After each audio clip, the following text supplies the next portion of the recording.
Hey everybody, Gulf Coast EDC here. Got a quick unboxing review for you. If you saw the title, then you already know.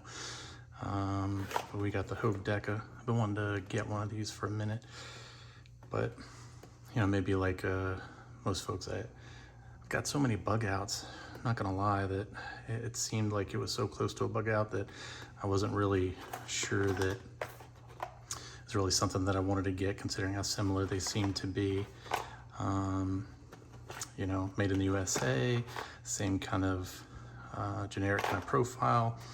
But when I saw this in the Ultem and Magnacut, I was like, well, let's give that a try. So without further ado, check this guy out. Okay.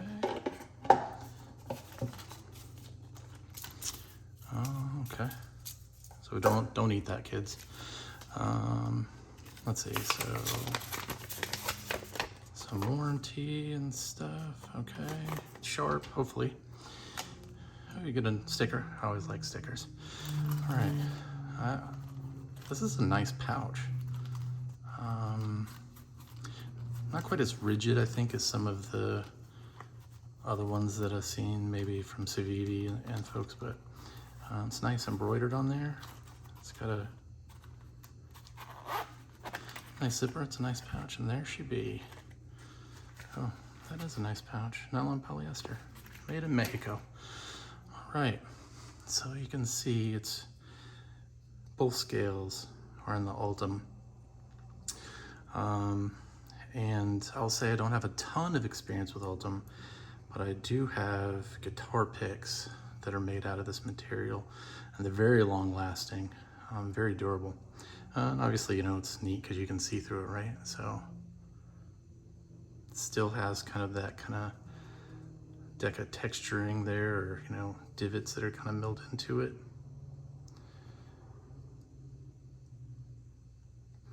See, it's got a nice clip on it. Like I said, very bug out-esque.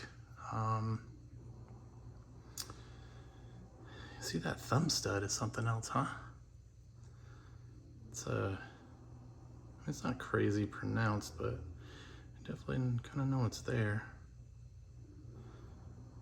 Kind of a radiation symbol pattern on there or something. Let's see. So pretty nice in hand. It's not super weighty. Again, keep saying it, but it's very much like a bug out. If you like a bug out, you're probably gonna like this. Flicks out nice, has a nice action to it. I will tell you right off the bat though that it's, you probably guessed this but it's very blade heavy. It feels strange. The Ultem's so light. And I guess the bug out's a little bit like that, except that I think the bug out blade, I don't have a way to do it, but without taking this whole thing apart, but the bug out feels a little more balanced than this does. It has some nice flick out, some sharp action, but it feels kind of weird. It's probably self-explanatory. The handle weighs almost nothing, and the blade is all of the weight, so it's very, I'd say 90-10 on weight distribution here. So it does feel like if you get loose on it, like the blade wants to nosedive a little bit. But let's see.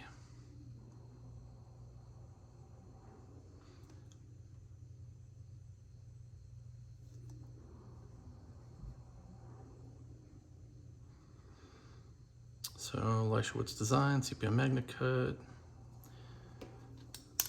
So it's kind of got some kind of stone wash finish on it. It's pretty nice.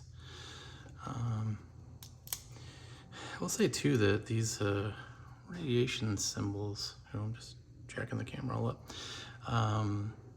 they're a little bit sharp. The thumb stud one is definitely sharp, as is the I'm not sure what everybody's calling them these days, but you know, basically the axis lock system or their version of it. It's a little bit sharp. That thumb stud is a little bit sharp. Now, we'll say that it's real easy to flick. You know, it's easy grabbing your thumbnail or whatever. I guess some people like use the skin of their thumb, I guess. I mean, I use my thumbnail, so there's enough of it. It catches real easy, but it's a little bit sharp. That might be something that rubs in your pocket or up against your jeans or something. I guess long-term carry will let me know. Let's get some size comparisons here. So I know I keep talking about it, so we're just gonna throw the bug out right down there. So almost exactly the same size as the bug out. You can see we got a bit of a nice angle here, so a little bit different, but you know, they're nearly the identically same size. So you can kind of see too, I guess if we're gonna point out kind of apples to apples, the axis lock on the Benchmade, you know, the way that it kind of does a downward spiral into a hole, a little more comfortable on the thumb, I'd say.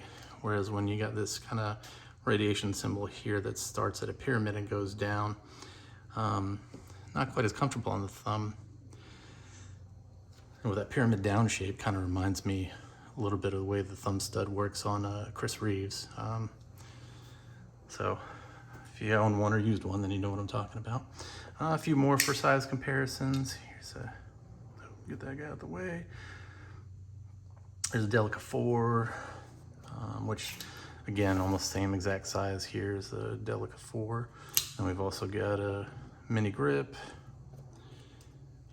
Let's see, we'll do a mini Osborne just for some mini comparisons.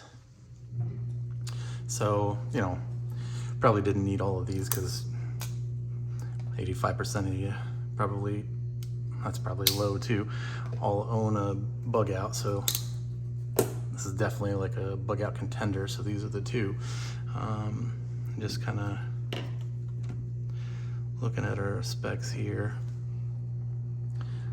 It's very similar, you know, I just say I think the blade's a little more aggressive on the Hogue. You know, kind of the profiling looks a little more aggressive and meaner, if you will. Pocket clip, you know, nothing to write home about, but it is good. You know, there's several knives that are higher quality that don't have as good a pocket clips, in my opinion, as these. It's nice. You got the screws are in the relief hole for the pocket clip, so that's nice. You know, that is one, I guess, one upside. Because on the bug out, you know, in order to get to this screw right here, you get to take the pocket clip off. So that's kind of nice on this one.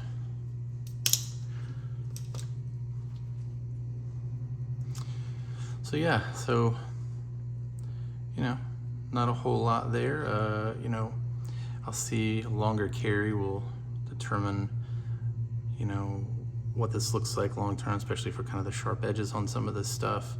And also that kind of weight feeling. It's hard to tell without sounding like I'm crying about it, but you know, it just has that a weird pull to it. But you do get a full grip on it. You know, again, I wear large or extra large gloves. I don't have the biggest meat mitts in the world, but it's a good feel. It's got some nice jimping on the blade so that you can get a good purchase on it. It's not too shabby, and it flicks open. It does have a decent Wolverine factor, that snicked I'm always talking about. That it's, for me, is satisfying. It's one of the most satisfying parts of opening a knife. Which is one of the reasons I'm going to show you on a mini grip. This is the first Benchmade that I ever bought. And I do love this knife, but the one thing that I really don't like about this knife is when you open it, it has a dulled kind of thud sound. And I don't know if the camera microphone's gonna pick that up, but whenever you open something like that, or or one of my, probably my all-time faves right now, this McNeese. That's really the sound that I judge others by. It has very awesome ringing sound when you open it up. But anyway, that's the Hogue Deka in Magnacut and Ultem. You know, I just saw another knife, and I'm gonna forget what it is. Oh, duh, it was the McNeese. So they just teased one, I think for Blade Show, that had the Ultem on the show side and titanium on the back side. I think that's probably a smart idea, mostly because of weight distribution, and probably the same thing because I'll say that the blade on this guy is a lot beefier and heavier, you know, than this. You know, there's quite a bit of difference there, but you can tell they kind of planned for that. You know, they could have gone Ultem on both sides, but didn't. I think that's probably why, just for kind of like a weight balance ratio. But we'll see in the coming days and weeks what it looks like carrying it. But hey, like and subscribe if you like this kind of content, and you know, drop some questions down in the comments if there's something I didn't really address here. But thanks for hanging out with me, and hope you guys have a great day.